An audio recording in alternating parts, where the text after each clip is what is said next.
اعوذ باللہ من الشیطان الرجیم بسم اللہ الرحمن الرحیم بحمد اللہ۔ آج ہمارے دورہ تفسیر القرآن کا 45واں سبق ہے اور سورہ بقرہ کی آیت نمبر 203 سے آج کی گفتگو کا آغاز ہو رہا ہے۔ پیچھے حج کے مسائل بیان ہوئے تھے کہ میدان عرفات سے جب واپس آؤ تو مزدلفہ میں اللہ کا ذکر کرو، کیونکہ پہلے لوگ مینا میں اپنے باپ دادا کا ذکر کرتے تھے۔ فرمایا نہیں، باپ دادا سے بھی بڑھ کے اللہ کا ذکر کرو۔ اب 10 تاریخ کو فارغ ہونا ہے، آپ نے فجر کی نماز پڑھ کر مزدلفہ سے روانہ ہونا ہے مینا کی طرف، جہاں جمرات بنے ہوئے ہیں۔ وہاں آپ نے بڑے شیطان کو کنکر مارنے ہیں، 7 کنکر، جس طرح کہ کل بھی شاید بیان ہوا تھا۔ 7 کنکر مارنے کے بعد جنہوں نے قربانی کرنی ہے قربانی کریں اور احرام کھول دیں۔ یہ 10، 11 اور 12 ذوالحج یہ مینا میں گزارنے ہیں۔ اللہ فرماتا ہے وَاذْكُرُوا اللَّهَ، یہی آیت ہے نا، وَاذْكُرُوا اللَّهَ فِي أَيَّامٍ مَّعْدُودَاتٍ، گنتی کے دنوں میں اللہ کا ذکر کرو، اللہ کی یاد کرو۔ یہاں گنتی کے دن کون سے مراد ہیں؟ 10، 11، 12، 10 کے بعد کتنے دن بنے؟ 2۔ فَمَن تَعَجَّلَ فِي يَوْمَيْنِ، اور جس نے جلدی کر لی 2 دنوں میں، یعنی دوسرا دن 11 کا اور 12 کا گزار کر باقی تینوں جمرات پر کنکر مارنے کے بعد جو جلدی واپس آ گیا، فلا اسم علیہ، اس پر کوئی گناہ نہیں ہے۔ ومن تأخر فلا اسم علیہ، اور جس نے تاخیر کی 13 ذوالحج کو بھی اس نے وہیں گزارا کیا، شیطانوں کو کنکر مارے، رمی جمرات کی، تو اس پر بھی کوئی گناہ نہیں ہے۔ کوئی 10 کے بعد 2 دن ٹھہرے یا 3 دن ٹھہرے، دونوں طرح کی اسے سہولت ہے، دونوں طرح کی اجازت ہے۔ لمن اتقی، گناہ کس پر نہیں ہے؟ جس کے دل میں تقوی ہے، جو اللہ سے ڈرتا ہے، جو سیر سپاٹے کے لیے نہیں گیا، صرف منظر دیکھنے کے لیے نہیں گیا، دل میں اللہ کا خوف رکھ کر اللہ کی محبت میں، اللہ کے حکم کی تعمیل میں گیا ہے، تو اس پر کوئی گناہ نہیں۔ واتقوا اللہ، اور اللہ سے ڈرتے رہو۔ وَاعْلَمُوا، اور اچھی طرح جان لو، أَنَّكُمْ إِلَيْهِ تُحْشَرُونَ، کہ بے شک تم کو اسی کی بارگاہ میں اٹھنا ہے، جس اللہ نے میدان عرفات میں، مزدلفہ میں، مینا میں تم سب کو جمع کیا ہے۔ اسی طرح ایک دن آئے گا کہ مالک تم مغلوں پچھلوں کو میدان محشر کے اندر جمع فرمائے گا۔ تو ایک بات وہ بھی ذہن میں رہے، جو کچھ کرنا ہے نا، جتنی اللہ نے حد مقرر کی ہے بس اسی پر ہی عمل کرنا ہے، حد سے آگے نہیں بڑھنا۔ مجھے یاد آ گیا اچانک کہ میں جب پہلی مرتبہ حج کے لیے گیا تو وہاں ایک پٹھان بھی تھا، رمی کر رہا تھا، ساتھ ساتھ شیطان کو تبرک بھی دے رہا تھا، گالیاں بھی دے رہا، خواہ الو کا پیٹا خبیث، تم ہم کو گمراہ کرتی ہے۔ 7 کنکر مارنے کے بعد اس نے جوتا اتارا اور دے پھینکا، تم سے تو نپٹے گا، پھر نپٹے گا۔ اچھا واپس آئے نا تو ایک پنجابی، وہ جو درمیانی شیطان ہے، اس کے پاس کھڑا ہو کے کہنے گا، پتر آج تم بچ گیا، کل تیرے نال نہیں بڑھاں گا میں۔ تو یہ ساری چیزیں جو ہیں مذاق کی حد تک ہو تو الگ بات ہے، لیکن ان چیزوں کی شریعت اجازت نہیں دیتی۔ کام اتنا کرو جس کی شریعت مطہرہ اجازت دے، اور جب شریعت نہ روکے، جب شریعت کسی کام سے منع نہ کرے تو وہاں کسی کو حق بھی نہیں ہے کہ وہاں منع کرے۔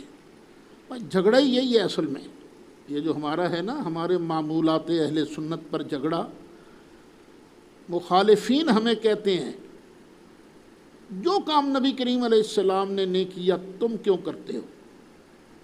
ہم کہتے ہیں جس چیز سے نبی کریم علیہ السلام نے نہیں روکا تم مجھ سے روکتے کیوں ہو؟ کئی چیزیں ہیں جو نبی کریم علیہ السلام نے نہیں کی، صحابہ کرام نے نہیں کی، آج سارا کچھ ہوتا ہے۔ یہ ہمارے مدارس کا انتظام دیکھ لو، کیا اس طرح کے مدرسے سرکار کے زمانے میں تھے؟ باقاعدہ پیریڈ مقرر ہیں، باقاعدہ اساتذہ کی کلاسیں لگتی ہیں؟ نہیں، بس بات اتنی جتنی شریعت کہے، روکنا بھی اس سے ہے جس سے شریعت روکے۔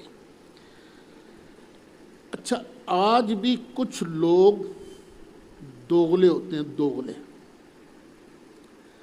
سامنے آئیں گے، سامنے بیٹھیں گے، اس طرح کی گفتگو کریں گے کہ یوں لگے گا اس جیسا سمجھدار، اس جیسا سیاںا اور اس جیسا خیر خواہ ہے ہی کوئی نہیں۔ ہمارے تجربے میں آتے رہتے ہیں ساتھی۔ اسی طرح سرکار کے زمانہ میں بھی ہوتا رہا ہے۔ ایک آدمی تھا جس کا نام شریق بن اخنس یہ بیان کیا جاتا ہے۔ وہ آتا تھا، اگرچہ اس حدیث کو ضعیف کہا گیا ہے، لیکن قرآن کو سمجھنے کے لیے یہ واقعہ بیان کرنے میں حرج کوئی نہیں ہے۔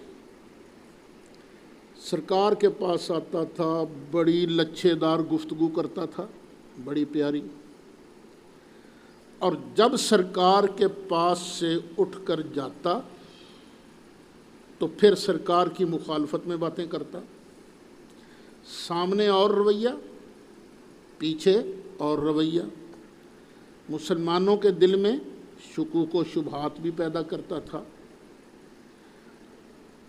اور یہاں تک لکھا ہے کہ وہ گیا، باہر نکلا نا، کھیتوں کو آگ لگا دی، مویشی تباہ کر دیے، یعنی سامنے کچھ پیچھے کچھ۔ تو مومن کا یہ رویہ نہیں ہونا چاہیے۔ مومن کا رویہ یہ ہے، اللہ رسول کے لیے ہے بس، ہماری دوستی اللہ رسول کے لیے ہے، دشمنی بھی اللہ رسول کے لیے ہے۔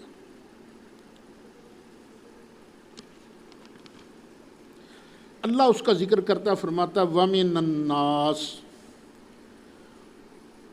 بعض لوگ ایسے ہیں، مَن يُعْجِبُكَ قَوْلُهُ، جس کی بات تمہیں بڑی اچھی لگتی ہے، فی الحیات الدنیا، دنیا کی زندگی میں۔ جب وہ دنیا کی بات کرتا ہے تو اس جیسا سمجھدار لگتا ہی کوئی نہیں۔ وَيُشْهِدُ اللَّهَ عَلَى مَا فِي قَلْبِهِ،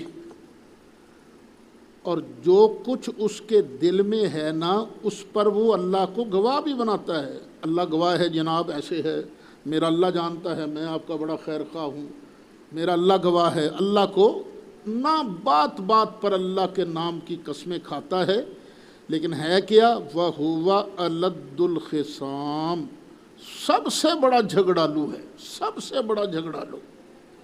سامنے بات کچھ اور آگے پیچھے بات کچھ۔ اور یہاں دیکھ لیجئے، یہ مومن کی نشانی نہیں الد الخصام کے سخت درجے کا جھگڑالو ہو۔ اپنے آپ کو کبھی جھگڑالو نہ بناؤ، بلکہ اپنے آپ کو ملانے والا بناؤ، ملانے والا، جھگڑا کرنے والا نہ بنانا۔ اگر جھگڑا کرنا پڑے تو اللہ کے لیے، اللہ کی رضا کے لیے، اور لوگوں کو غلطی سے بچانے کے لیے۔ بڑے اچھے طریقے سے بھی تو بات ہو سکتی ہے نا، خام خواہ جھگڑا نہیں کرنا چاہیے۔ جس طرح کہ مجھے افسوس ہوتا ہے آج کل جو مسئلہ چل رہا ہے، اس میں لوگ خام خواہ جھگڑالو بن گئے، جھگڑا شروع کر دیا۔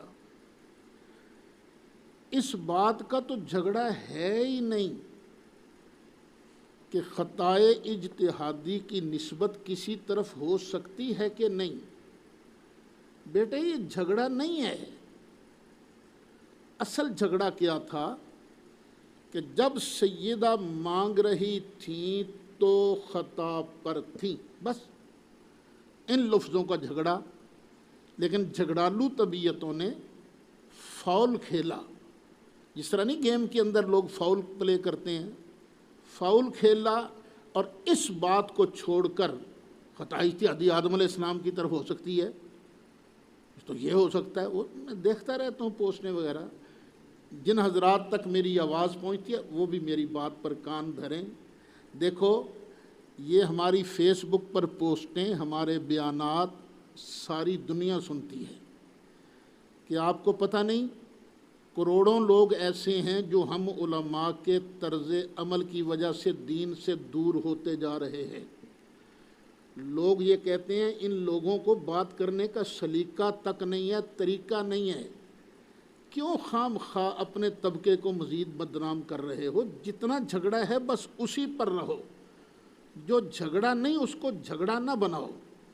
اور پھر بھی اچھا، جو حضرات مناظرہ کا شوق رکھتے ہیں، اگر مناظرہ ہو احقاق حق کے لیے تو یہ انبیاء کی سنت ہے، اور اگر مناظرہ ہو اپنی ٹور کے لیے تو اس سے بڑا گناہ کوئی نہیں۔ یہ بھی یاد رکھنا، اگر اس لیے مناظرہ کرنا میں 10 پتہ دیاں گا، میں یہ کر دیاں لوگوں کو پتہ لگے کہ میں بھی کچھ ہے، ہاں نہیں، اس سے بڑا گناہ صرف اللہ کو راضی کرنے کے لیے۔ تو اللہ راضی کب ہوگا؟ جب بندہ سچ بولے گا اور سچی بات کی طرف لوگوں کو دھیان کرائے گا۔ بس اتنی سی بات ہے کہ جب سیدہ مانگ رہی تھیں تو خطا پر تھیں۔ تو جو میرے بھائی، جو میرے عزیز اس مسئلے پر الجھ رہے ہیں نا، وہ بھی یہی بات کہیں نا، آگے نہ جائیں۔ وہ کہیں جی ہم کہتے ہیں، اتنی جرت تو آپ کے اندر ہے نہیں کہ آپ یہ کہیں جب سیدہ مانگ رہی تھیں تو خطا پر تھیں۔ تو آگے خطا اجتہادی بتاؤ، ابھی اس کا نتیجہ کیا ہوگا؟ پہلے جو کام وہابی کرتے تھے اب آپ شروع کرو گے، خطائے اجتہادی کو بڑھاتے جاؤ گے۔ پھر بات ہے سرکار بھی تو خطائے اجتہادی کرتے تھے نا، ابھی آپ آدم علیہ السلام تک آئے ہو، پھر آپ جناب موسیٰ تک پہنچو گے، پھر سرکار تک بھی پہنچو گے۔ بس اتنا کام ہوگا۔ پہلے وہابی کہتے تھے، ہم ان کا مقابلہ کرتے تھے، پھر آپ کا مقابلہ کرنا پڑے گا۔ یاد رکھ لیجئے نبی کریم علیہ السلام اللہ کی ذات و صفات کے مظہر اتم ہیں، یہ بات یاد رکھیے گا۔ مظہر اتم ہیں سرکار اللہ کی ذات و صفات کے۔ آگے میں بحث نہیں کرتا۔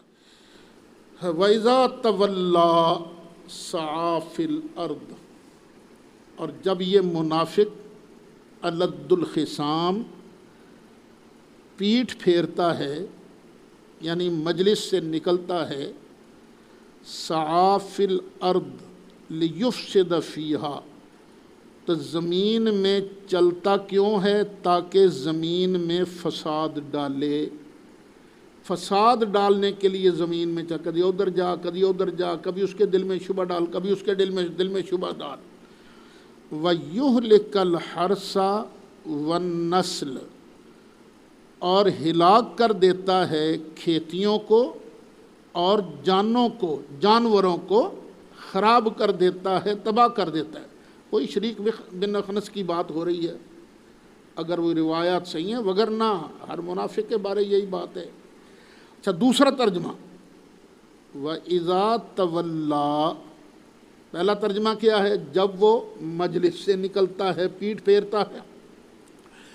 دوسرا جب اسے حکومت دی جاتی ہے، جب وہ کسی علاقے کا حکمران بن جاتا ہے تو پھر کیا کرتا ہے؟ سعی فی الارض لیفسد فیہا، تو زمین میں فساد کے لیے چلتا پھرتا ہے۔ ویہلک الحرث والنسل، اور سن لو واللہ لا یحب الفساد، اللہ فساد کو پسند نہیں کرتا۔ آپ لوگ بھی اپنا گریبان میں منہ ڈالو، آپ اگر پیار کرتے ہو استاد سے، مرشد سے، والد سے، والدہ سے، تو تم کیا سوچتے ہو ہماری شرارت کی خبر ان کو ہو؟ کبھی سوچتے ہو؟ نہیں سوچتے نا۔ تو یہ تو دنیاوی ہستیاں ہیں نا، تو اللہ تو سب کو جانتا ہے نا، تو پھر اللہ بھی تو فساد کرنے والوں کو جانتا ہے نا، تو تم کیسے گوارا کر لیتے ہو یہ جان کر کے اللہ ہمارا سب کچھ جاننے والا ہے، پھر فساد کرتے ہو؟ نا، واللہ لا یحب الفساد، اللہ نہیں پسند کرتا۔ وَإِذَا قِيلَ لَهُ اتَّقِ اللَّهَ، جب اس منافق کو کہا جاتا ہے ڈرو خدا کا خوف کر، اتق اللہ، اللہ سے ڈر، اخذتہ العزت بالاسم، تو اس کو پکڑ لیتا ہے غرور۔ عزت کا معنی یہاں کیا ہے؟ غرور، ضد، بالاسم، گناہ پر، تو ضد کی وجہ سے وہ گناہ کو اختیار کر لیتا ہے اور پھر اور گناہ کرتا ہے اور ضد کرتا ہے۔ یہ ضد جو ہے نا، اپنے آپ کو بڑا سمجھنا، یہ ضد تباہ کر دیتی ہے۔ فَحَسْبُهُ جہنم، ایسے بندے کے لیے دوزخ ہی کافی ہے۔ وَلَبِئْسَ الْمِہَادُ، اور البتہ یہ بہت برا بچھونا ہے، بہت برا ٹھکانہ ہے۔ کون؟ جہنم۔ اچھا یہ تو بات ہو گئی منافقوں کی، اب نیکوں کی بات شروع ہو رہی ہے۔ وَمِنَ النَّاسِ مَن يَشْرِي نَفْسَهُ ابْتِغَاءَ مَرْضَاتِ اللَّهِ، اور کچھ لوگ ایسے بھی ہیں جو بیچ دیتے ہیں اپنی جان کو اللہ کی رضا چاہنے کے لیے، اللہ کو راضی کرنے کے لیے اپنی جان بیچ دیتے ہیں۔ واللہ رؤوف بالعباد، اور اللہ بندوں پر بڑا ہی مہربان ہے۔ بعض مفسرین فرماتے ہیں ایک صحابی تھے صہیب، وہ ہجرت کے لیے نکلے، مال شال کافی تھا، کافروں نے روک لیا، ہم تو تجھے نہیں جانے دیں گے۔ انہوں نے کہا یار اس طرح کرو، یہ سارا مال تم لے لو اور مجھے تنہا مجھے مدینہ شریف جانے دو۔ انہوں نے کہا لیا مال تے تو جا۔ بعض کہتے ہیں یہ ان کے بارے میں آیت نازل ہوئی، وہ بھی تو ہیں نا جنہوں نے اپنا آپ بیچ دیا۔ کیوں بیچا؟ اللہ کو راضی کرنے کے لیے، اللہ کی رضا کے لیے۔ تو بعض مفسرین فرماتے ہیں اگرچہ عام، لیکن ہر بندے کے لیے، ہر صحابی، مہاجر صحابی جو تھا اس نے یہی کیا تھا۔ انہوں نے اپنا گھر چھوڑا، اپنا مال چھوڑا۔ کیوں چھوڑا؟ اللہ کو راضی کرنے کے لیے۔ تو ایسے بندوں پر اللہ بڑا مہربان ہے۔ تو پتہ چلا جتنے مہاجر صحابہ ہیں وہ سب پر اللہ بڑا مہربان ہے، اور اس کی عنایتوں کا پتہ دنیا میں بھی چلتا ہے اور آخرت میں بھی اس کی عنایتوں کا، مہربانیوں کا پتہ چلتا ہے۔ یا ایھا الذین آمنوا ادخلوا فی السلم کافہ، اے ایمان والو اسلام میں پورے کے پورے داخل ہو جاؤ، اد پچدے نہیں کہ چلو کوئی نہیں روزہ رکھ لینے ہیں تو نماز رہن دینے ہیں، چلو تراویاں پڑھ لیں گے تو روزیاں دی خیر ہے۔ نہیں، ایسے نہیں کرنا، پورے کے پورے اسلام میں داخل ہو۔ ہاں ہم اللہ کے لیے ہیں، بس اللہ کا جو بھی حکم ہوگا اس کی ہم پابندی کریں گے۔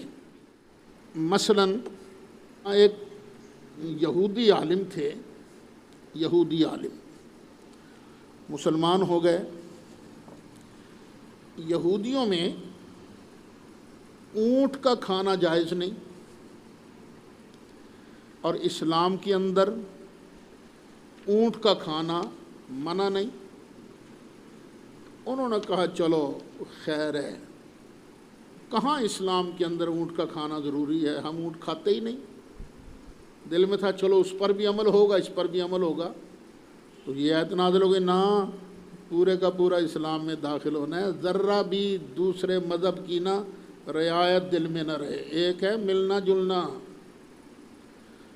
میل ملاقات، اس لیے کہ دوسرے پر اچھا اثر پڑے، اور ایک ہے دوسرے کے مذہب اور عقیدہ اور دین کی محبت دل میں رکھنا۔ نہیں، نہ یہودیت کی محبت دل میں ذرا بھی آئے، نہ عیسائیت کی، نہ ہندو مت کی، نہ سکھزم کی، نہ کسی بد مذہب کی، بد مذہبیت کی محبت دل میں آئے۔ یا ایھا الذین آمنوا ادخلوا فی السلم کافہ، اے ایمان والو پورے کے پورے اسلام میں داخل ہو جاؤ۔ ولا تتبعوا خطوات الشیطان، اور شیطان کے قدموں پر نہ چلو، اس کی اتباع نہ کرو۔ انہ لکم عدو مبین، بے شک وہ تمہارا کھلا ہوا دشمن ہے۔ فَإِن زَلَلْتُمْ، پھر بھی اگر تم پھسل جاؤ، اتنا سمجھانے کے باوجود پھر بھی اگر تم پھسل جاؤ، من بعد ما جاءتکم البینات، تمہارے پاس کھلی کھلی نشانیاں آ جانے کے بعد بھی اگر تم پھسل جاؤ، فَاعْلَمُوا أَنَّ اللَّهَ عَزِيزٌ حَكِيمٌ، تو جان لو بے شک اللہ تعالیٰ عزیز ہے، غالب ہے، زبردست ہے، حکمت والا ہے، اس کا کوئی کام نہ کمزوری پر مبنی ہے نہ ہی غیر حکمت پر مبنی ہے، وہ عزیز ہے اور حکیم ہے۔ تو جب آدمی کے پاس علم آ جائے، پتہ چل جائے، تو اب پتہ چلنے کے بعد اگر کوئی دین اسلام چھوڑ دیتا ہے تو یہ طریقہ اللہ کو پسند نہیں ہے۔ یہودی بھی تھے نا، طرح طرح کی شرارتیں کرتے تھے، کبھی کوئی مطالبہ کر دینا، کبھی کوئی مطالبہ کر دینا۔ تو پوڑی لے کے آئے نا جڑی آسمان تک جاوے، تو سانو آسماناں تے چڑھ کے وکھا، پھر کہنا فرشتے کیوں نہیں آن کر کہتے ہمیں کہ یہ اللہ کا سچا رسول ہے، اللہ خود سانو کیوں نہیں کہندا۔ وہ نا اس طرح کی باتیں کرتے تھے مسلمانوں میں شبہات ڈالنے کے لیے۔ تو اللہ فرماتا ہے هَلْ يَنظُرُونَ إِلَّا أَن يَأْتِيَهُمُ اللَّهُ فِي ظُلَلٍ مِّنَ الْغَمَامِ۔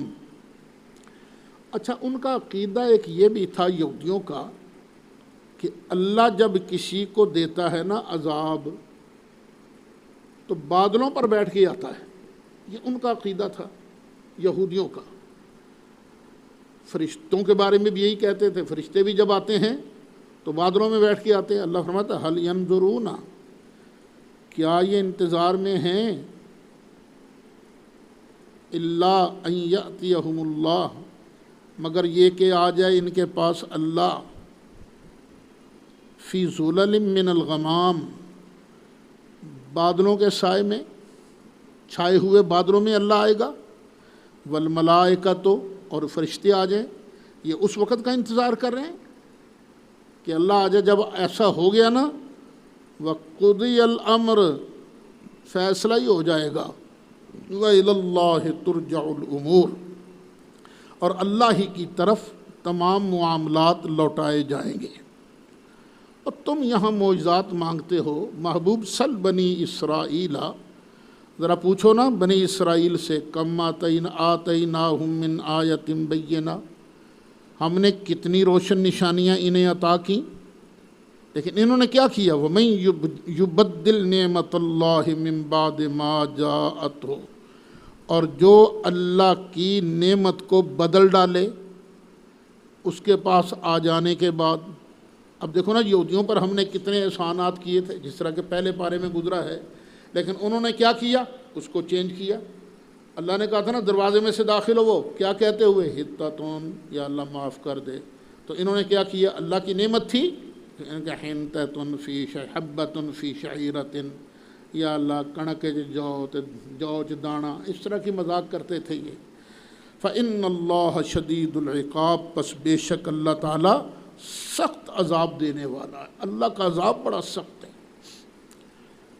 یہ بھی کہا کرتے تھے کافر، اوئے اگر تم سچے ہو تو تمہارے پاس کوٹھیاں کیوں نہیں، بنگلے کیوں نہیں، یہ تمہارے پاس مال کیوں نہیں، یہ ریوڑ، یہ اونٹوں کے، یہ بکریوں کے، یہ بھینسوں کے، یہ باڑے، یہ تمہارے پاس کیوں نہیں؟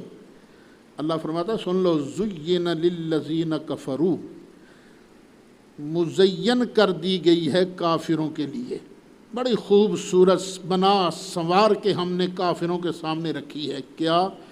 الحیات الدنیا، دنیا کی زندگی، وَيَسْخَرُونَ مِنَ الَّذِينَ آمَنُوا، اور یہ مذاق کرتے ہیں ایمان والوں کا، اب کر لو نا مذاق جتنا کرنا ہے، وَالَّذِينَ اتَّقَوْا، اور جو لوگ آج ڈرتے ہیں نا، آج فوقہم یوم القیامہ، قیامت کے دن یہ ان کے اوپر ہوں گے، یہ ہوں گے نیچے، دوزخ کہاں ہے؟ نیچے، اسفل سافلین، اور جنت کہاں ہے؟ علیین میں۔ تو جو تقوی والے ہیں وہ ان کے اوپر ہوں گے قیامت کے دن۔ اور پھر یہ جو جنت میں ہیں درجے بھی مختلف ہیں، کسی کا کوئی درجہ، کسی کا کوئی درجہ۔ واللہ یرزق من یشاء بغیر حساب، اور اللہ رزق عطا فرماتا ہے جسے چاہتا ہے بغیر حساب کے۔ آگے فرمایا کان الناس امۃ واحدہ، پہلے لوگ ایک ہی دین پر تھے، جب آدم علیہ السلام تشریف لائے ایک ہی دین تھا، ان کی اولاد کا بھی ایک ہی دین تھا۔ آگے یہاں لفظ محذوف ہیں، فاختلفوا، پھر انہوں نے آپس میں اختلاف کیا، اللہ کی توحید میں مختلف ہو گئے۔ پھر فبعث اللہ النبیین، پھر اللہ نے بھیجا نبیوں کو۔ یہ اس آیت کو ذرا غور سے دیکھنا، نبی کی ڈیوٹی کیا ہوتی ہے، نبی کن کے پاس آتا ہے، کیوں آتا ہے؟ مبشرین و منذرین، نبی آتا ہی ان کے لیے ہے جن کو وہ بشارت دیتا ہے اور جن کو اللہ کے عذاب سے ڈراتا ہے۔ قرآن کو اپنے نظریے پر فائق سمجھو، یہ بات میں آج واضح کہہ رہا ہوں، بار بار کہتا آ رہا ہوں، جو من میں ہو نا اس کے پیچھے نہیں چلنا، جو قرآن میں ہو اس کے پیچھے چلنا ہے۔ نبی کیوں آتے ہیں؟ مبشرین و منذرین، اس لیے کہ وہ بشارت دینے والے ہوتے ہیں اور اللہ کے عذاب سے ڈرانے والے ہوتے ہیں۔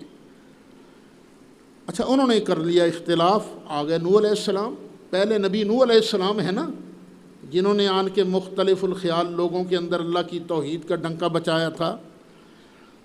وَأَنزَلَ مَعَهُمُ الْكِتَابَ بِالْحَقِّ، اللہ نے نبی بھی بھیجے اور ہر نبی کے ساتھ اللہ نے کوئی نہ کوئی سچی کتاب، سچا صحیفہ اتارا، کسی کو نیا صحیفہ دے دیا، نئی کتاب دے دی، اور کسی کو کہا وہ جو پچھلی کتاب ہے نا اسی کو دستور العمل بناؤ۔ ہر نبی کے ساتھ کوئی نہ کوئی کتاب رہی ہے۔ یہ کیوں دی؟ لِيَحْكُمَ بَيْنَ النَّاسِ، تاکہ حکم کرے وہ نبی لوگوں کے درمیان، فی مختلفوا فیہ، اس مسئلے میں جس میں انہوں نے اختلاف کیا۔ تو یہ الفاظ جو ہے نا فی مختلفوا فیہ، یہ اس بات کی دلیل ہیں کہ یہ آیت شروع ہو رہی تھی نا کان الناس امۃ واحدہ، یہاں فاختلفوا یہ الفاظ معذوف ہیں، وگرنہ اللہ تعالیٰ نبیوں کو بھیجتا کیوں اگر اختلاف نہیں تھا؟ سارے اگر مومن تھے، سارے موحد تھے تو نبی کے آنے کی ضرورت کیا تھی؟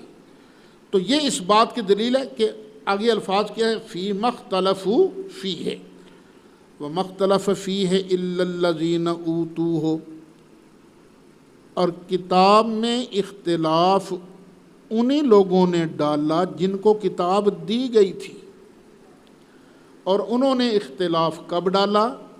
من بعد ما جاءتهم البینات، ان کے پاس روشن نشانیاں آ چکی تھیں، انہوں نے اس وقت اختلاف ڈالا کنہوں نے تھا؟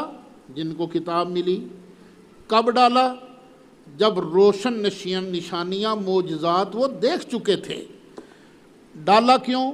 بغیم بینہم، آپس کی ضد کی وجہ سے، سرکشی کی وجہ سے، بس پہ گیا اختلاف، تو پہ گیا۔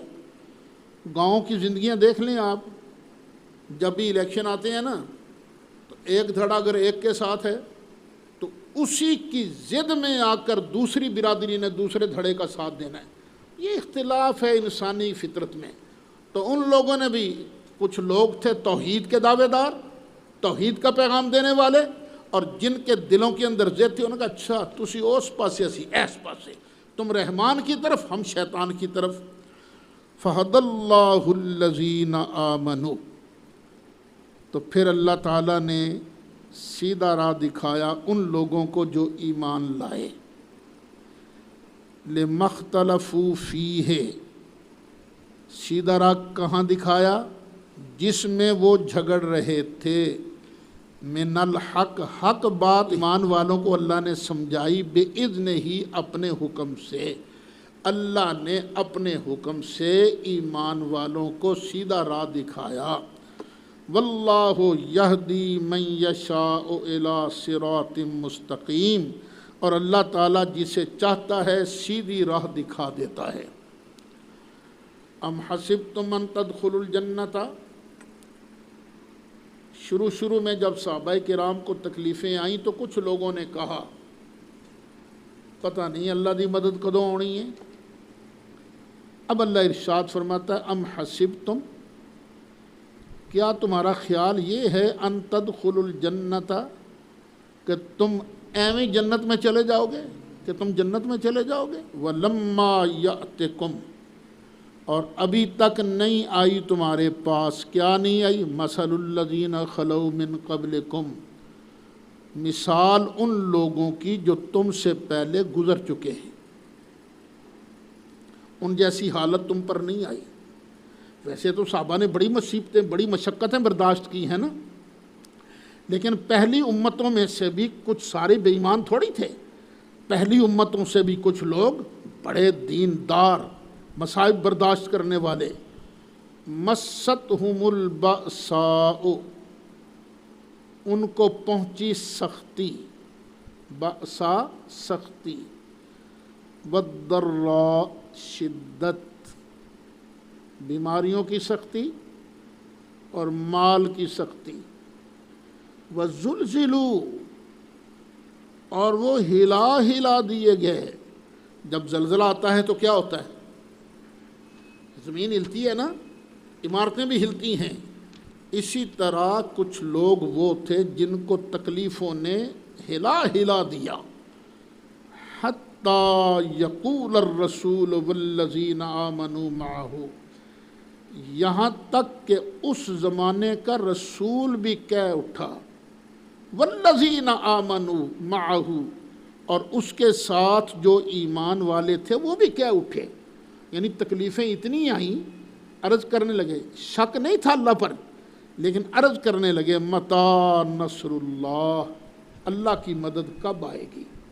تو اللہ فرماتا ہے الا ان نصر اللہ قریب، سن لو بے شک اللہ کی مدد قریب ہے۔ یاد رکھنا، اگر تم دین کے رستے پر سچے طریقے سے چلو گے تو ہمیشہ پھولوں کے ہار نہیں تمہیں پہنائے جائیں گے، کبھی تمہارے خلاف نعرے بھی لگیں گے۔ سچی بات کا قرآن کی دعوت دو گے تو یہ ہوگا۔ یہ مت سمجھنا کہ صرف دین کی خدمت کریں گے، دین کا نام لیں گے، قرآن کا نام لیں گے تو ہمارے اوپر پھولوں کی ہاری برسیں گے، لوگ پھول ہی برسائیں گے۔ نہیں، کبھی جوتے بھی پڑیں گے، کبھی پتھر بھی پڑیں گے۔ کیوں؟ اس لیے کہ تم سچے ہو۔ جس نبی کا دین پھیلا رہے ہو اس نبی پر بھی یہ وقت آیا تھا، تو سچوں پر بھی یہ وقت آتا ہے۔ الا ان نصر اللہ قریب، لیکن یاد رکھ لینا بے شک اللہ کی مدد قریب ہے۔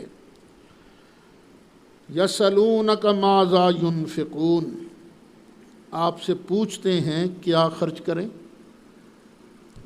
پوچھتے ہیں صحابہ یا رسول اللہ ہم کون کون سی چیز خرچ کریں؟ اللہ تعالیٰ نے یہ نہیں جواب دیا کہ اے چیز خرچ کرو، بلکہ منفق بتا دیا خرچ کس پر کرنا ہے۔ قل ما انفقتم من خیر، فرمایا خیر میں سے، خیر سے مراد مال میں سے تم جو بھی خرچ کرو کس پر خرچ کرو؟ فللوالدین، والدین پر۔ پہلے نمبر پر کون ہے؟ والدین۔ یاد رکھنا جس کے ماں باپ زندہ ہیں شکر کرے، اپنے ماں باپ کی خدمت کرے، ان کو تنہا نہ چھوڑے، وگرنہ یہ وقت تم پر بھی آئے گا۔ یہ میں پہلے بھی عرض کر چکا ہوں، اب بھی عرض کرتا ہوں۔ ہمارے حضرت صاحب ابا جی قبلہ رحمۃ اللہ علیہ کے پاس نوجوان آتے تھے، کہتے تھے حضور مفتی صاحب سانو روزی نہیں ملتی، نوکری کوئی نہیں۔ فرمایا وظیفہ میں بتاتا ہوں، کر کے دیکھ، اگر تمہارا یہ ضرورت پوری نہ ہو تو آن کے مجھے پکڑ لینا۔ سونے سے پہلے اپنے ماں باپ کے قدم چومو، ماں باپ کے پاؤں دبا کر سوو، اللہ تعالیٰ تمہاری روزی کے اندر برکت عطا فرمائے گا۔ اب اللہ یہ نہیں فرماتا اے خرچ کرو، نہ، فرمایا کن پر خرچ کرنا ہے؟ والدین پر، والاقربین، اور قریبی رشتہ داروں پر، والیتاما، اور یتیموں پر، والمساکین، اور مسکینوں پر، وابن السبیل، اور مسافروں پر۔ ان پر خرچ کرنا ہے تم نے۔ زکوٰۃ تو تم نے دینی ہے، اب اور مال بھی جو خرچ کرنا ہے وہ ان پر خرچ کرو۔ یہ ہیں تمہارے پاس چیزیں۔ اور خرچ کا بہترین مصرف جو ہے، بہترین منفق، میں سمجھتا ہوں یہ دینی ادارے بھی ہیں۔ جو اصحاب خیر ہیں ان کو چاہیے کہ زکوٰۃ تو تم دیتے ہی ہو، اللہ نے جو دیا ہے ادھر ادھر اڑانے کی بجائے یہ دینی مدارس پر خرچ کرو۔ فَإِنَّ وَمَا تَفْعَلُوا مِنْ خَيْرٍ، تم جو بھی مال خرچ کرو گے نا، یہ نہ سمجھنا پتہ نہیں اللہ نو یاد بھی ہے کہ نہیں، سانو یہ اجر ملے گا کہ نہیں ملے گا۔ وَمَا تَفْعَلُوا مِنْ خَيْرٍ فَإِنَّ اللَّهَ بِهِ عَلِيمٌ، پس بے شک اللہ اس کو جانتا ہے۔ جہاد فرض ہو گیا۔ اب انسانی طبیعتیں ہیں نا، انسانی فطرت، اچھا بعض فطرتیں ہوتی لڑاکو ہیں، وہ دیکھتے ہیں کہ کب کوئی موقع ملے لڑنے کا تو لڑے۔ نیک طبیعت ہو تو جہاد کی طرف شوق ہوتا ہے، بد فطرت ہو تو وہ جھگڑے فساد کرتا ہے۔ اچھا جب جہاد کا حکم آیا جہاد کرو تو بعض صحابہ ان کے دل میں آیا وہ جہاد تے جاواں گے تے لت باں بھی ٹوٹے گی تو نقصان تو ہوگا نا، مال بھی خرچ کرنا پڑے گا۔ تو اللہ فرماتا مت فکر کرو، جو مصیبت آتی ہے نا وہ آتی ہے، لیکن مت فکر کرو۔ کتب علیکم القتال، تم پر جہاد فرض کر دیا گیا ہے۔ وَهُوَ كُرْهٌ لَكُمْ، اور یہ تمہیں پسند نہیں ہے، پسند نہیں ہے تمہیں جہاد۔ وَعَسَىٰ أَن تَكْرَهُوا شَيْئًا وَهُوَ خَيْرٌ لَكُمْ، اور قریب ہے، ہو سکتا ہے کہ جس چیز کو تم پسند نہیں کر رہے وَهُوَ خَيْرٌ لَكُمْ، وہی تمہارے لیے بہتر ہے۔ اکثر ایسے ہوتا ہے کہ بندہ جس چیز کو پسند نہیں کرتا وہی اس کے لیے بہتر ہوتی ہے۔ جہاد فرض ہوا، پہلے پسند نہیں تھا، لیکن جہاد کے ذریعے اللہ تعالیٰ نے دشمنوں کو بھگایا، مال بھی عطا کیا، دبدبہ بھی عطا کیا۔ اوے مسلمانوں کو ذرا بچ کے رہنا، یہ بڑے ڈاڈے لوگ نے، تو کافر جو ہیں وہ جرکے ڈرے، پسند نہیں تھا نا تمہیں، لیکن ہے تمہارے لیے بہتر۔ وَعَسَىٰ أَن تُحِبُّوا شَيْئًا وَهُوَ شَرٌّ لَكُمْ، اور قریب ہے، یہ بھی ہو سکتا ہے نا کہ تم کسی چیز کو پسند کرو تو وہ ہوتی تمہارے لیے بری ہے، تمہارے لیے شر ہے۔ تم چاہتے تھے گھر میں آرام سے رہنا، وہ ایک لطیفہ ہی سن لو، وہ کہتے ہیں نا ایک سانپ کسی پیر کا مرید ہو گیا، تو پیر صاحب نے کہا اوئے وڑنا وڑنا نہیں کسی نے، ٹھیک ہے حضور، لطیفہ ہی ہے بس سمجھانے کے لیے بات ہے، ٹھیک ہے حضور۔ وہ ڈستا تو کسی کو تھا نہیں، جو بھی آتا جاتا اسے ٹھڈے مارتا وٹے مارتا۔ وہ آ گیا ایک دن روتے رہتے، حضور مینوں چنگے پھاچ پاتا ہوں تو میرا قدر ہی کوئی نہیں رہا۔ فرمایا تینوں وڈن تو روکیا سی، شوکن تو نہیں سے نے روکیا۔ ہاں تو یہ شوکنے سے نا دشمن ڈرتا بھی ہے، تو جب پتہ ہو نا۔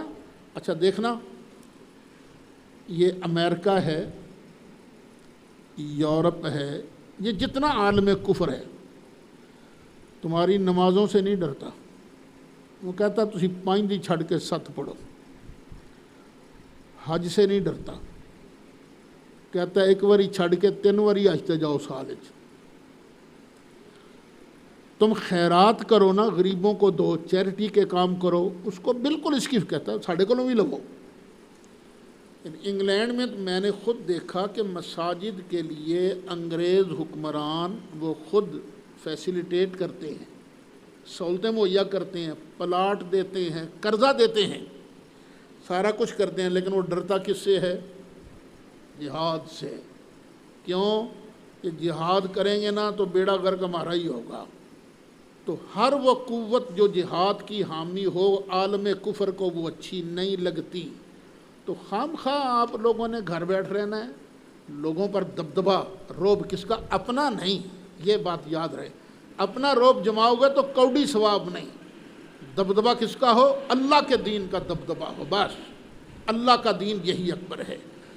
وَعَسَىٰ أَن تُحِبُّوا شَيْئًا وَهُوَ شَرٌّ لَكُمْ، کئی بار تم کسی چیز کو پسند کرتے ہو اور وہ ہوتی تمہارے لیے شر ہے، بری ہے۔ دنیا کی مثال لے لیں، ایک آدمی نے گاڑی خریدی، واہ واہ واہ بڑی پسند آئی گاڑی، لیکن ہو گیا ایکسیڈنٹ، بندہ تھا گاڑی کے اندر، ٹانگ ٹوٹ گئی، بازو ٹوٹ گیا، تو یہ اس کے لیے بہتری کا سبب بنی ہے، شر کا سبب بنی؟ تو بات اللہ پر چھوڑو، جو اللہ کہتا اس کو مانو۔ واللہ یعلم، اللہ ہی جانتا ہے، وانتم لا تعلمون، تم نہیں جانتے۔ ہر شے کی حقیقت کو، اس کے پورے انجام کو، اس شے کے پورے احاطہ کو صرف اللہ جانتا ہے۔ یسألونک عن الشہر الحرام قتال فیہ، یہ میں نے کل بھی بتایا تھا کہ حرمت والے مہینے ہیں 4۔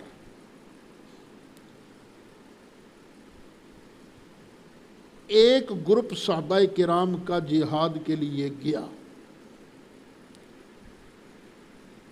انہوں نے سمجھا کہ شاید یہ جمادی الثانی کی 29 تاریخ ہے۔ کافروں سے مٹ بھیڑ ہو گئی، مقابلہ ہو گیا، ایک آدمی کافروں کا مارا گیا، عمر حضرمی اس کا نام تھا۔ اب یا تو کافروں نے تانا مانا یا کچھ مسلمانوں کے دل میں خیال آیا، اچھا انہوں نے کیا سمجھا چاند کی تاریخ کون سی ہے؟ 29، یہ نہ چاند کی 30 ہے، یہ انہوں نے چاند کی 30 سمجھا، حقیقت میں پچھلا چاند تھا 29 کا، یہ تھی رجب کی پہلی تھی۔ اور انہوں نے کہا کیسے مسلمان ہیں، انہوں نے حرمت والے مہینے کا خیال نہیں کیا، یا مسلمانوں کے دل میں خود آیا یہ ہم نے کیا کر دیا، حرمت والے مہینے کا پاس نہیں کیا۔ تو اللہ ارشاد فرماتا ہے یسألونک عن الشہر الحرام قتال فیہ، محبوب یہ آپ سے حرمت والے مہینے میں لڑنے کا حکم پوچھتے ہیں۔ قل قتال فیہ کبیر، محبوب جواب دے دو اس مہینے میں لڑنا بہت بڑا گناہ ہے، لیکن وصد عن سبیل اللہ، اللہ کی راہ سے روکنا، وکفر بہ، اور اللہ کا کفر کرنا، اللہ کے رستے سے روکنا، اس کا انکار کرنا، والمسجد الحرام، اور مسجد حرام سے روکنا۔ یہ کیا ہے؟ وَإِخْرَاجُ أَهْلِهِ مِنْهُ، اور مسجد حرام والوں کو مسجد حرام سے نکالنا، یعنی یہ مہاجرین کو نکلنے پر مجبور کر دینا اکبر عند اللہ، یہ اللہ کے نزدیک بہت بڑا گناہ ہے۔ تم کہتے ہو شہر حرمت کے اندر قتال، تو میں اللہ کہتا ہوں یہ جو چیزیں ہیں نا جو میں نے بیان کی ہیں یہ اس سے بڑا گناہ ہے۔ والفتنۃ اکبر من القتل، اور یہ تو قتل ہوا ہے نا ایک، لیکن یہ جو فتنہ ہے نا شرک، فتنہ کس کو کہا گیا ہے؟ شرک کو۔ یہ شرک جو ہے قتل سے بھی زیادہ بڑا گناہ ہے۔ ویسے فتنہ کا ایک معنی شرارت بھی ہے، جو آدمی شرارتی ذہن ہوتا ہے نا اس کو سوچنا چاہیے اللہ تیرے بارے کیا کیا رہا ہے۔ یہ جو شرارت کرنا ہے نا، خام خواہ مسلمانوں کو تنگ کرنا نا، کئی لوگ کہتے ہیں میں نے خود اپنے کہا پھر اسی شرارت کر کے بھی دساں گے، یعنی شرارتی ذہن ہوتے ہیں، تو اللہ کہتا ہے نہیں، والفتنۃ اکبر من القتل، یہ فتنہ تو قتل سے بھی بڑا، ولا یزالون یقاتلوکم، اور یہ ہمیشہ تم سے لڑتے رہیں گے۔ انہوں نے تم سے صلح ولا کوئی نہیں کرنی، تم نرم ہو جاؤ خام خواہ، نہ یہ تم سے لڑتے رہیں گے۔ کب تک لڑتے رہیں گے؟ حتیٰ یردوکم عن دینکم، یہاں تک کہ وہ تم کو تمہارے دین سے پھیر دیں۔ ان استطاعوا، اگر کر سکیں، اگر بن پڑے تو وہ تمہیں تمہارے دین سے پھیرنے تک تم سے لڑتے رہیں گے۔ اور سن لو وَمَن يَرْتَدِدْ مِنْكُمْ، اب یہ تخویف اخروی ہے، آخرت سے ڈرایا جا رہا ہے، اور جو تم میں سے مرتد ہو جائے، چھوڑ دے، ان دین ہی، اپنے دین سے، فَيَمُتْ، اور پھر مر جائے، جو مر جائے، وَهُوَ كَافِرٌ، اور وہ کافر ہی ہو۔ جو آدمی سچے دین سے پھر جائے، دوسرا دین اختیار کر لے، اور اسی دین پر جو چھوڑا ہے دین، جس دین میں گیا ہے اس پر اسے موت آ جائے حالت کفر میں، فَأُولَئِكَ حَبِطَتْ أَعْمَالُهُمْ، تو انہوں نے جو جو عمل کیے تھے سب ضائع ہو جائیں گے، فی الدنیا، دنیا میں بھی، آخرت میں بھی۔ دنیا میں عمل ضائع کیا ہو جائیں گے؟ میں نے لا الہ الا اللہ کبھی پڑھا تھا، تو مسلمانوں کے سے حق حقوق اس کو نہیں ملیں گے، دنیا میں وہ سارے عمل ضائع ہو جائیں گے۔ نماز پڑھی تھی نہیں مانی جائے گی، تم واجب القتل ہو، مرتد جو ہے مسلمانوں کی حکومت ہو تو وہ واجب القتل ہوتا ہے، دنیا میں بھی اس کے عمل ضائع اور آخرت میں بھی عمل ضائع۔ یا اللہ میرے کھاتے میں تو اتنی نمازیں ہیں، کوئی نماز نہیں، تو مرتد ہو گیا تھا۔ وَأُولَئِكَ أَصْحَابُ النَّارِ، اور یہی لوگ جہنمی ہیں، ہم فیہا خالدون، وہ اس میں ہمیشہ رہیں گے۔ پیچھے بیان تھا کافروں کا، اب آگے پھر ایمان والوں کا تسلی اللہ دے رہا ہے، انعام کی بشارت دے رہا ہے۔ ان الذین آمنوا، بے شک جو لوگ ایمان لائے، والذین ہاجروا، اور انہوں نے ہجرت کی، وجاہدوا فی سبیل اللہ، اور اللہ کی راہ میں جہاد کیا۔ یہ کوالٹیاں دیکھ لو کس کس میں ہیں۔ ان الذین آمنوا، جو لوگ ایمان لائے، کیا ابو بکر صدیق کے اندر ایمان والی کوالٹی ہے کہ نہیں؟ عمر فاروق میں ایمان والی کوالٹی ہے کہ نہیں؟ عثمان غنی میں، علی مرتضیٰ میں کیا ایمان والی کوالٹیاں ہیں کہ نہیں؟ والذین ہاجروا، اور جنہوں نے ہجرت کی، کیا ان صحابہ کے اندر ہجرت والی کوالٹیاں ہیں کہ نہیں؟ وجاہدوا فی سبیل اللہ، کیا انہوں نے اللہ کی راہ میں جہاد نہیں کیا؟ جہاد والی کوالٹی بھی ہے، ہجرت والی کوالٹی بھی ہے، ایمان والی کوالٹی بھی ہے۔ اولئک یرجون رحمت اللہ، یہی لوگ ہیں جو اللہ کی رحمت کی امید کرتے ہیں۔ ابو بکر بھی اللہ کی رحمت کا امیدوار ہے۔ واللہ غفور الرحیم، اللہ بخشنے والا ہے، مہربان ہے۔ میں یہاں صاف صاف عرض کر دوں، کچھ لوگ جناب ابو بکر صدیق کے خلاف بکواس کر کے، ان کو ننگی گالیاں دے کے ملک کے اندر فساد پھیلانا چاہتے ہیں۔ ہم یہ قطعاً برداشت نہیں کر سکیں گے کہ صحابہ کرام کو گالیاں دے۔ تمہارا عقیدہ اپنے ساتھ ہے، اس کو اپنے اندر تک رکھو بس۔ جو صحابہ کرام کو گالیاں دے گا، اہل بیت اطہار کی شان میں گستاخی کرے گا، وہ قطعاً قابل معافی نہیں ہے۔ کہ دھمکیاں دیتے ہو تم لوگ ہمیں کہ ہم یہ کر لیں گے، ہم وہ کر لیں گے، دھمکیاں کسی اور کو دینا۔ یہ سنیوں نے چوڑیاں نہیں پہنی ہوئی، تم کہتے ہو کہ ہم فلاں ادارے کا گھیراؤ کر لیں گے، شیعہ کہتے ہیں نا ہماری اپنی لڑائیاں جو ہیں سو ہیں، تو تم کیا سمجھتے ہو ہمارے پاس اس کا جواب کوئی نہیں ہے؟ ذرا آنکھ تو اٹھا کر دیکھو کسی ادارے کی طرف، کسی سنی ادارے کی طرف، تمہارے یہاں کے ادارے، فیصل آباد کے ادارے پھر بچ پائیں گے؟ یہ بھی ہو سکتا ہے کہ تمہاری ان دھمکیوں نے اگر کچھ سنگین صورت اختیار کر لی تو سعید اسد سب کچھ بھول بھال کر خود اس ادارے کے تحفظ کے لیے جا سکتا ہے وہاں۔ اپنی لڑائیاں اپنے ساتھ ہیں، اپنے جھگڑے اپنے ساتھ ہیں، لیکن کسی خبیث کو جو صحابہ کرام کو گالیاں بکے ان کو اجازت نہیں دی جا سکتی کہ وہ اہل سنت کی طرف میلی آنکھ سے بھی دیکھے۔ حکومت کا بھی فرض ہے وہ ایسے لوگوں کے منہ میں لگام ڈالے جو اس ملک کے اندر فرقہ واریت کی فضا پیدا کرنا چاہتے ہیں، فرقہ وارانہ فسادات کرانا چاہتے ہیں۔ اس بات کی طرف بھی توجہ کی جائے، میں حکومت سے کہہ رہا ہوں اس بات کی طرف توجہ کریں، پاکستان میں فرقہ وارانہ لڑائی یہ کس کے فائدے میں ہے؟ یہ لوگ کس کو فائدہ پہنچانا چاہتے ہیں؟ کوئی اہل بیت کو برا کہے، کوئی صحابہ کو برا کہے، یہ فائدہ کس کو پہنچانا چاہتے ہیں؟ پاکستان کو تو اس لڑائی کا کوئی فائدہ نہیں، اس کا فائدہ سراسر انڈیا کو ہے اور اسرائیل کو ہے۔ اگر حکومت اگر پوری دیانتداری سے کوشش کرے نا تو تانے بانے پیچھے نظر آ جائیں گے کہ ان کے پیچھے کون ہے۔ تو ملک کو فسادات سے بچانے کے لیے ایسے خبیثوں کے منہ میں لگام دی جائے جو جناب ابو بکر صدیق رضی اللہ عنہ کے خلاف بک بک کرتے ہیں۔ اولئک یرجون رحمت اللہ، یہی لوگ جو ہیں یہ اللہ کی رحمت کے امیدوار ہیں۔ واللہ غفور الرحیم، اور اللہ تعالیٰ بخشنے والا مہربان ہے۔ یسألونک عن الخمر والمیسر، محبوب یہ آپ سے پوچھتے ہیں شراب کے بارے اور جوئے کے بارے۔ قل فیہما اسم کبیر، محبوب فرما دیجئے ان دونوں میں بہت بڑا گناہ ہے، خمر میں بھی اور جوئے میں بھی بہت بڑا گناہ ہے۔ ومنافع للناس، لیکن لوگوں کے لیے کچھ نفع بھی ہے۔ کس میں؟ جوئے میں، شراب میں۔ جو لوگ جوا کھیلتے ہیں کوئی نہ کوئی تو جیتتا ہی ہے نا، تھوڑا دنوں کے لیے فائدہ ہو گیا اس کو۔ شراب پی کر نشہ چڑھتا ہے، بندے کی طبیعت کہتی ہے میں کر دیاں، پھر خواہ وہ وزیر اعظم اس کو بھی تقریر کرنے کا پتہ نہیں چلتا میں نے کہنا کیا ہے اور کہنا کیا نہیں ہے۔ وَنَافِعُ لِلنَّاسِ، کچھ فائدے ہیں۔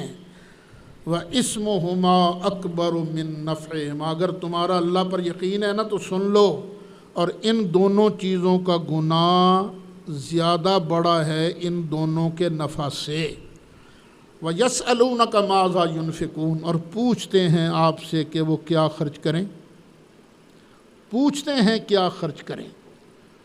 قُلِ الْعَفْوَ، فرما دیجئے عفو خرچ کرنا ہے۔ عفو کسے کہتے ہیں؟ دو ترجمے کیے گئے ہیں، دونوں ٹھیک ہیں۔ جو سب سے پیاری چیز ہے اس کو اللہ کی راہ میں خرچ کرو، اعلیٰ عمدہ۔ عفو کا معنی کیا ہے؟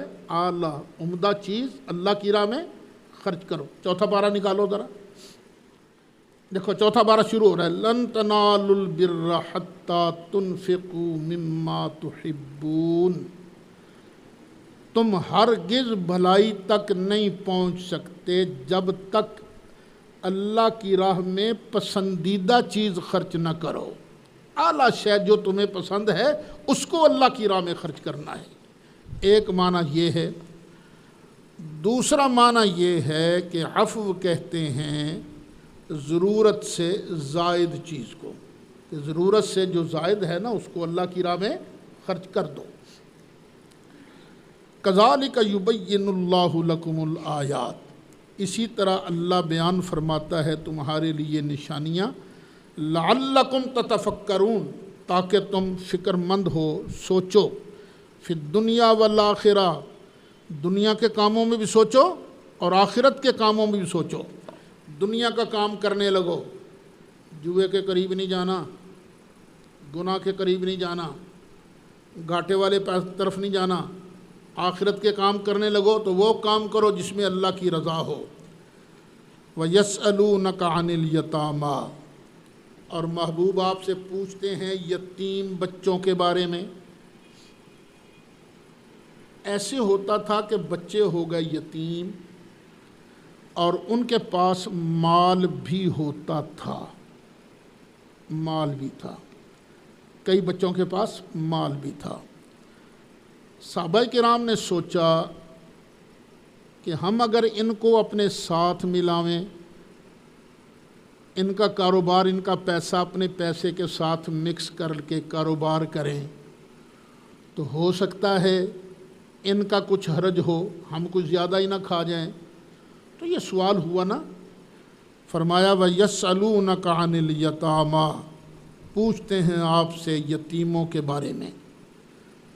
قل، فرما دیجئے، اصلاح لہم خیر، ان کا بھلا کرنا یہ بہتر ہے۔ بس نیت یہ رکھو یتیم کا بھلا کیسے ہو سکتا ہے۔ اگر الگ رکھ کے تم اس کا بھلا سمجھتے ہو تو اس کا مال الگ کرو، اس کا کھانا الگ پکے، تمہارا کھانا الگ پکے۔ لیکن ایسے بھی تو ہوتا ہے نا، جب الگ الگ کھانا پکے گا تو وہ کھائے گا تھوڑا، باقی بچ جائے گا تو ضائع ہو جائے گا۔ تو نہیں، اصلاح لہم خیر، ان کے لیے بھلائی سوچنی یہی تمہارے لیے بہتر ہے۔ وَإِن تُخَالِطُوهُمْ، اور اگر تم ان کا خرچہ ملا لو، فَإِخْوَانُكُمْ، تو تمہارے بھائی ہیں۔ تو یہ تھوڑا بہت جو ہے نا، نیت بد نہیں ہونی چاہیے، تھوڑا بہت ادھر کا ادھر چلا جائے تو اس میں بہتری ہے، اس میں کوئی نقصان نہیں۔ وَاللَّهُ يَعْلَمُ الْمُفْسِدَ مِنَ الْمُصْلِحِ، اور یہ بات یاد رکھنا، اللہ جانتا ہے مصلح کون ہے، مفسد کون ہے، یتیم کا بھلا چاہنے والا کون ہے اور یتیم کا نقصان چاہنے والا کون ہے۔ وَلَوْ شَاءَ اللَّهُ لَأَعْنَتَكُمْ، اور اگر اللہ چاہتا نا تو تمہیں مشقت میں ڈال دیتا۔ وقو وقت کرو جی، ادھر روٹی بکری پکے، 2 روٹیاں پکنیاں، یہ بھی تو ایک مشکل ہے نا۔ وہ چھوٹا بچہ پکا ہی نہیں سکتا، بچی ہے جو بچہ ہے، تو اللہ تمہیں مشکل میں ڈال سکتا تھا، لیکن اللہ تعالیٰ نے تمہارے لیے مہربانی فرمائی۔ ان اللہ عزیز حکیم، بے شک اللہ تعالیٰ غالب ہے، حکمت والا ہے۔ وَلَا تَنْكِحُوا الْمُشْرِكَاتِ حَتَّى يُؤْمِنْ، مشرک عورتوں سے نکاح مت کرو جب تک کہ وہ مومن نہ ہو جائیں۔ وَلَأَمَةٌ مُؤْمِنَةٌ، اور بے شک مومن لونڈی، خیر من مشرکۃ، یہ بہتر ہے مشرکہ عورت سے۔ ایماندار ہو بھلے لونڈی ہو، اس سے نکاح کر لو۔ مشرک عورت سے نکاح نہیں کرنا، خواہ کتنی سونی کیوں نہ لگے۔ اور پھر وَلَوْ أَعْجَبَتْكُمْ، اگرچہ تمہیں کتنی اچھی کیوں نہ لگے۔ وَلَا تُنْكِحُوا الْمُشْرِكِينَ، اور مت نکاح میں دو مشرک مردوں کے، مشرک مردوں کے نکاح میں اپنی بہنیں، اپنی بیٹیاں مت دو، حتیٰ یؤمنوا، یہاں تک کہ وہ ایمان لے آئیں۔ یعنی جو مومن مرد ہیں ان کو چاہیے کہ اپنی بیٹی، اپنی بہن کسی مشرک مرد کے نکاح میں نہ دیں۔ یہاں ایک سوال پیدا ہوتا ہے، قرآن تو یہ کہتا ہے کہ مشرک مرد کو اپنی بیٹی نہیں دینی، لیکن رسول اللہ صلی اللہ علیہ وسلم نے تو اپنی 2 بیٹیاں ابو لہب کے بیٹوں کے ساتھ نہیں بیائی تھیں، نکاح نہیں کیا تھا۔ اس آیت کا اور اس میں کیا تطبیق ہوگی، کیا مطابقت ہوگی، یہ اہل علم کے لیے سوال میں چھوڑے جا رہا ہوں کہ دے دوں جواب۔ سوال ہے، غور کریں آپ۔ اللہ تو کہتا ہے مشرک مرد کو اپنی بیٹی کا نکاح مت دو، تو سرکار نے اپنی 2 بیٹیاں ابو لہب کے بیٹوں کے نکاح میں کیوں دیں؟ رخصتی نہیں ہوئی تھی کہ سرکار نے جب نبوت کا اعلان فرمایا تو انہوں نے طلاق دے دی۔ بعد میں وہ ایک وہ باری باری حضرت عثمان کے نکاح میں آئیں۔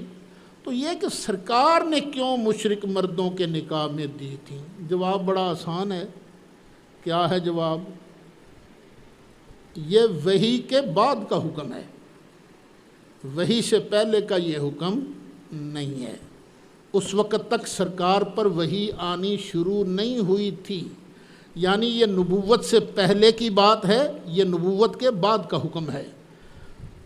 وَلَعَبْدٌ مُؤْمِنٌ خَيْرٌ مِّن مُشْرِكٍ، اور مومن غلام بہتر ہے مشرک سے۔